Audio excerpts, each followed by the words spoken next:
ID back again. SM5 coming up. Yeah, Saturday, Summer Madness 5. Facts. Chess and Steams ended with, you know, a tense situation the last time. Yeah. I want to jump into the question that I feel as though you're not really asked that much. You've probably seen, of course, memes and stuff like that after the opening went down. Yeah. There was a picture of you where people were trying to claim that you were shook of chess as a 16-year-old kid. What is your response to people saying that you were scared of chess when the situation almost popped up? I mean, my whole response to that, man, is that I'm going to really give it, I wouldn't say detail, but I plan to answer all of that at Summer Madness, you know.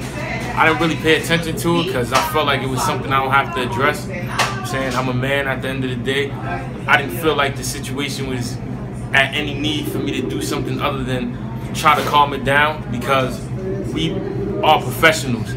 And being on that stage, you know what I'm saying? You're in a lose-lose position, you know what I'm saying? You do something wrong, everybody's coming at you, oh, ban him, you fucked up the coach, you don't know how to keep his composure. You don't do something, oh, he's scared, oh, he's shook. But you know, at the end of the day, it was more so I was caught off guard because I didn't think it was that serious. And then when I seen it escalated, I was just trying to calm it down and battle. Everybody in the building, everybody that was on stage know it wasn't that serious. Like, it wasn't about nothing. So, you know what I'm saying? That's all that really was. I mean, I know K-Shine your man, you know what I'm saying? Yeah. That's, like, right now, battle rap, that's your partner in crime, straight like that. You two have been putting in mad work with the 2-on-2s, but keep it all the way above, man. Did you expect him to have the reaction that he did? I mean, at the end of the day, like I said... Do you think that it was reasonable for him to have the reaction that he did? I mean, I have to say it's reasonable because as a man, everybody's disrespect level, everybody's tolerance level is different. You know what I'm saying? I can't say he was wrong because the same way I might react to a situation, he might not. Think about this though, right? Right. This is how you know you can't win in the world of battle rap. He pushed him. They say he's wrong for that. I didn't touch him. They say I'm wrong for that. Facts, yeah, it's true. There's no way to win. That's true. There's no way to win. That's true, yeah, straight like that, yeah. They quote unquote, he's soft because he pushed him, and quote unquote, I'm soft because I did it. So if you have two scenarios that you could pick from and you still saying both of us is wrong, then it's nothing nobody could do. I mean, I felt like Chess said the line, him and Chess don't have a relationship where they know each other. He felt like he was too close. Things escalated, you know what I'm saying? And that's what happened. I mean, I feel like after that, we all spoke as men. It's all, you know what I'm saying? We all coming to battle. We all coming to put on the show and, you know what I'm saying, give the people what they want. So it's not that serious. I didn't feel like it was that serious on the stage. But like I said, everybody reacts to stuff differently. You know what I'm saying? You see on the footage that you and K-Shine just showed like a certain level of like seasonedness, you know what I mean? Like a certain level of just, this is what we do, we experience, and this ain't nothing new to us. Chess, even when you did the double take bar, you see on camera, he was reacting like, damn, that was fire, you know what I'm saying? Yeah. Did you feel as though Chess and Steam showed you guys anything that you have to worry about going into round two? Anything that make you think that they could actually beat you? I mean, anybody could be anybody. I mean, they more so was talking off of not being in the situation as, you know, what was it, rookies versus vets. You know what I'm saying? And then, you know, you see the difference when you're in there. But now, if we're going to go off for chances, their chances have increased of them being capable of beating us, even though I don't think they are, because now they experience what it actually is to be in a 2-on-2 with us. You know what I'm saying? Before the battle, it was we didn't have chemistry, we didn't have this, and then when we was there, they looked like they did and we did. You know what I'm saying? Steams choked their first round. It was cool, but our shit was more, you know what I'm saying? We knew what we was doing. But now I feel like they got time to look over the tapes. They went back to the drawing board and they're going to be better. I mean, that, what was that shit they had? The switch and talking shit, that shit was hot. You know what I'm saying? And they had something else. I mean, they was a good team. It wasn't bad, you know what I'm saying? But I think they'll be better now that they had time to, you know, see what they did wrong. What do you think it was that made Steams choke? I mean, just being in that position, man. When you're in that position, you know what I'm saying? You know what I'm saying? Chess more so was like, let me just keep going for him, and he wanted to get his own line back. I mean, it's difficult. You got to remember your lines and somebody else's to know your cue in. You know what I'm saying? There's no practice in that. Because when you're on that stage and everybody's going crazy or they not going crazy, all that stuff can throw you off if you're not fully prepared to deal with that. You know what I'm saying? And rookie mistakes. You know what I'm saying? That was their first 2-on-2 on camera that we know about. So that's why I'm saying, you know what I'm saying, they're rookies. Do you think that the material that you and K-Shine had going into round 2 is even more elevated than what you had the first time? Yeah, it has to be. I mean, this just went off to be a regular 2-on-2, you know what I'm saying? Something that we was just having fun for Smack, and now it's a rivalry. So, you know what I'm saying? You definitely got to step up to the plate. You got to be 10 times better than you was the first time. You know what I'm saying? But really, this is us, you know what I'm saying? Like, no disrespect to them. You know what I'm saying? They can rap. If they couldn't rap, we wouldn't be jumping in the ring with them. But this is us competing with ourselves. We competing with our first round, and we competing with every other 2-on-2 that we did. You know what I'm saying? We just the shit with the girls just came out. The response for that is phenomenal. So, you know what I'm saying? We're really just competing with ourselves. As long as we can top what we did the last time we stepped on stage as a 2-on-2, then I'm satisfied. You know what I'm saying? I feel like we can only beat ourselves. If we don't come in there and do DNA and K-Shine, then, you know what I'm saying? I know you're a humble dude. Every time I talk to you, you try to stay as, you know, real about the situation without giving too much like a boasting persona. But do you anticipate a clear victory on the day of Summer Madness 5? I mean, yeah, I consider it being a clear victory because just the whole thing of NWX starting, it put us all in a different mind state, because now you doing this for you, doing this for the team, and you doing this because if you don't do good, you gotta, you know what I'm saying? Ain't nobody the leader, but we all a group, so you gotta answer to everybody else that's looking like, why the fuck would you, like, what are you doing? You're not preparing, you're not. So the focus level is higher. Then with what happened in the battle, and the battle not finishing, and we have to do this again. This is my 3rd time in a battle with Chess. It's like, you know what I'm saying? We gotta, I'm saying we have to win. It's not even a maybe. Like, it's still fun. It's doing 2-on-2s is always fun. Having K-Shine as a partner, you know what I'm saying? Our chemistry is ill. You know what I'm saying? The way we create and come up with ideas and creative and all that is always the fun part. But in terms of that ring, we gonna win, man. You know something that I noticed? The material that they had structured kind of felt as though it was geared towards Chess to have the majority of the punches, the actual like punches that react. Like, I felt like Steams had a lot of like the setup lines, but then Chess had the punches. Do you think that that's something that could hold them back in the rematch? You and K-Shine always have like a balanced, you know, set. I mean, that's how they work. They do their 2-on-2, how they do their 2-on-2. We do ours like ours. I mean, a lot of people from, you know what I'm saying, the only 2-on-2 that wasn't set on copying what we do was John Asaya Boy, because that was the original one. Hitman was there when we battled John Asaya Boy and decided he wanted to get a partner and do that. So when him and Verb did it, I mean, it was ill because we never seen them team up, but they were trying to emulate the same back and forth chemistry that me and Sean had. You know what I'm saying?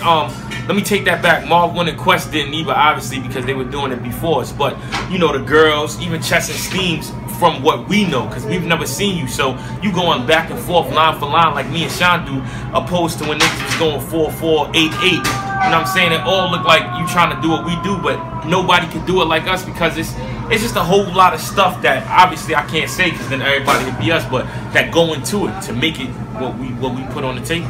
Where do you think your battle will rank in terms of level of classicness next to all the other battles on Summer Madness 5? Our battle is this most, just to me at least, you know what I'm saying? This is not arrogant, this is me being truthful.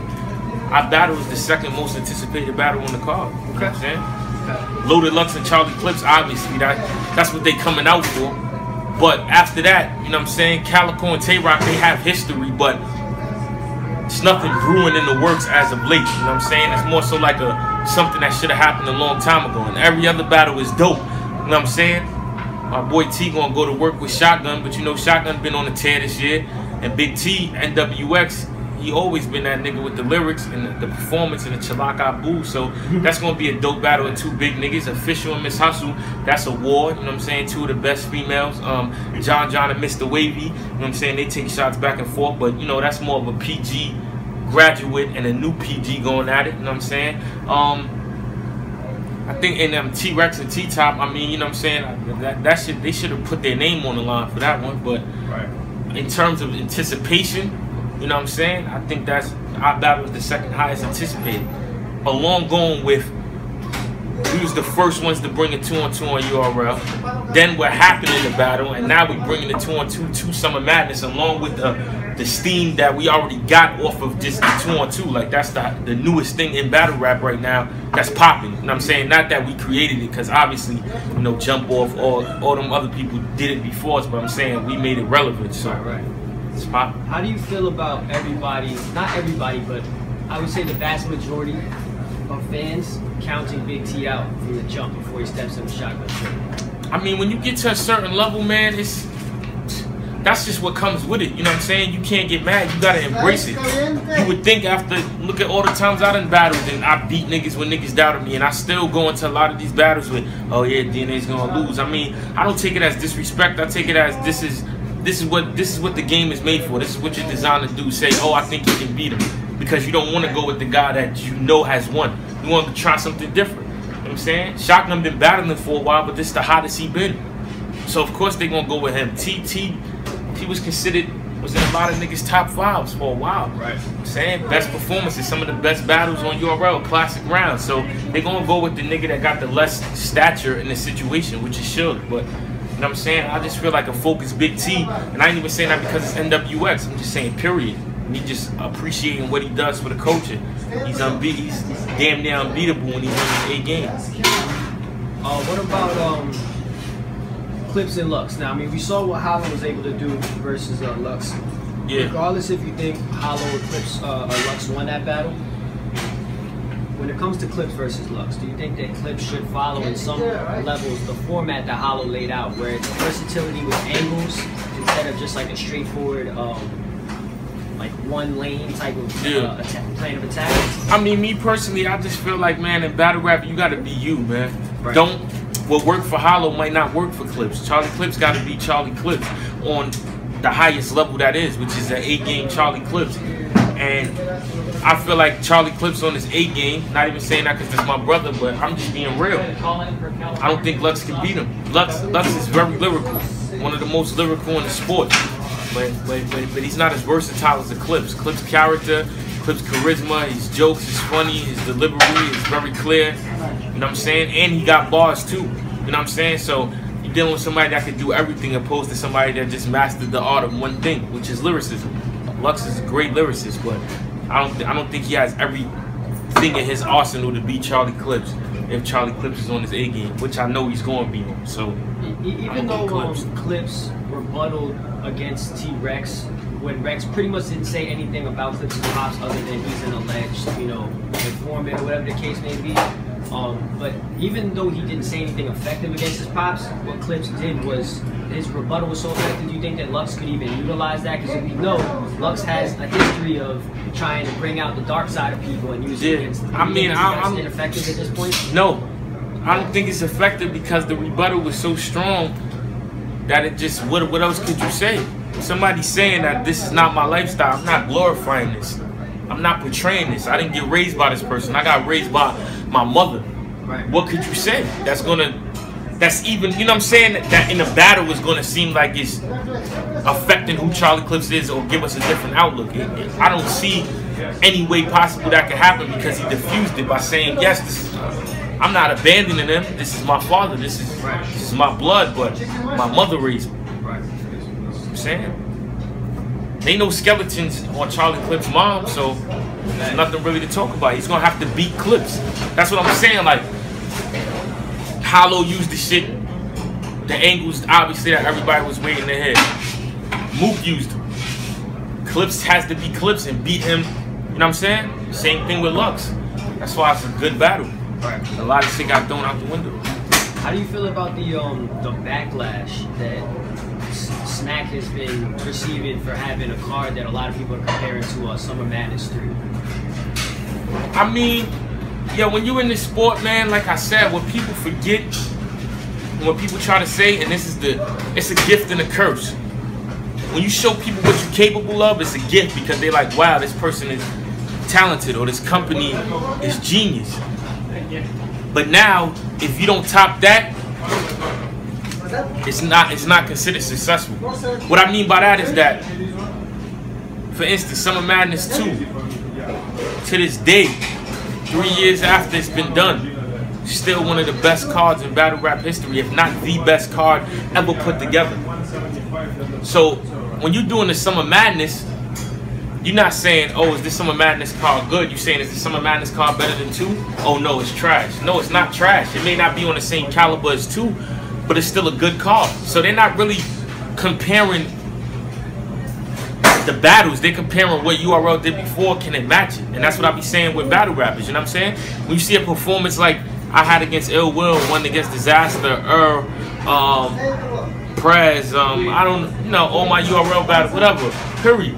Now when I battle, I can do good, but if it ain't one of them, it wasn't that. You know what I'm saying? So you going against yourself.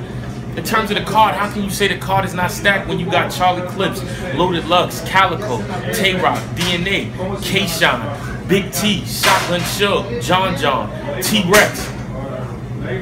Those are all elite top tiers in the game. Then y'all say y'all want new niggas. Put Chess, Steams, Mr. Wavy, T-Top. In terms of the girls, Official and Miss Hustle, 2 of the best in the game. You know what I'm saying? So it's like, where is this a bad card at? If this had a different league name on it and you presented the card, it would be considered fire. It would be dope. But because it's URL, now it's, you know what I'm saying? Like, I understand it, but at the same time, that's why you can't go off of fans, because no disrespect to them, they're taking in what we do, but we're delivering it. We can't let them dictate what we're gonna give them, because you'll be fucking confused all day. Honestly, a fan don't know what they want until they get it. You know what I'm saying? Like, I done had fans tell me after Ill Will I was too simple, and me listening, I changed it up. Now when I battle Ill Will, I understand in a large room you can't be as lyrical as you want to be in a small room, because the attention span of the crowd is not as high as it is when you're right there in a small room. The fan is here, DNA is here, you got a chance to listen. In a big room full of 1,000 people, you just want to hear something that's fast that can make them go crazy. So me going against the grain of what I've already learned in the game that made me get all these big chances on a big stage and big reaction, I get super lyrical against Tay-Rock and it don't work live, I get killed. And then on camera, I got the same people like, oh, DNA was getting off, he was being lyrical, but that's something of me listening to the fans. I already knew that. Live, they don't want to hear that. Against a nigga like Tay-Rock that is dope, that's just going to give you that shit and you're going to get it right away. You're going to go with him. So that's what I'm saying. You can't listen to him. Then when I do that, they go, oh, DNA should have came how he did versus Ill Will. So it's like, why even listen? You know what I'm saying? You gotta take what they say and find out what is actually useful and truthful that you can take, and the rest is bullshit. Like, you know, one thing they did say is, oh, DNA when he rhymes, it's like he uses the same pattern for every bar. But now if you watch, I took that into consideration. Now if you watch Sirius Jones, Rosenberg Raw, the 2-on-2s, City Tower, my flows is different. I switched it up because I feel, all right, that's something I need to work on. Oh, DNA stops all the time when the crowd goes crazy. Oh no, when they not going crazy. And that was something that I got used to, being on a big stage, anticipating them reacting. Now I just go. So I listen, but I'm gonna take what I feel like is, all right, this makes sense. But the bullshit, like, you just gotta be like, all right, they're hating, or they just talking. They just want to have something to say. How do you feel about? I mean, watching Rosenberg Raw's battle, you versus Rosenberg Raw the other day. How do you feel about what he said when he was like smacking them, put you on Summer Madnesses as a favorite? I mean, you can't really say that. Like, my whole thing is that everybody wants to say what they want to say about DNA, but at the end of the day, it's nothing you can really say, if that makes sense. I show up to every battle. This year was the only year I ever missed a battle. I missed 2 battles this year in a span of 6 years battling with over 70 battles. So what? I had 2 sick days out of 70 battles. That's 68 battles I showed up to. 3 rounds every time. Like, what could you? Why would somebody not book me? And I'm the second highest viewed battle rapper in the game. How is that not beneficial to your league? In the course of the time when we started the 2-on, and I'm always trying new shit, making new avenues for myself. The 2-on-2 lane. Me, Hitman, Verb, and K-Shine got 1 million. The Sire Boy and John John shit with me and Sean got over 500K. Marv and Quest over 300K. The girl shit just came out over 2, and the shit with Chess and Steams that's a round and a half got almost 610,000 views. So why would somebody not book me? if this is the views that I'm generating, and I'm only talking about the 2-on-2s because that's my latest work. You know what I'm saying? The Serious Jones shit, you can't count the views on that because pay-per-view dropped. Me and Chess almost have 1 million. So, like when you say they just booking me as a favor, it's a favor on both ends. I'm getting paid and being on the stage, and they getting the views and reciprocating the money on the back end. You know what I'm saying? At the end of the day, people always want something to say because those are my friends. You know what I'm saying? Outside of battle rap, Smack is my man, Beasley is my man, but business is business. If I wasn't generating them views and people ain't want to see DNA, I wouldn't be on the card. It's business. You know what I'm saying? You can't mix business with pleasure, but you know, I'm blessed. I get views and people want to see me rap, so I'm on the card. Facts.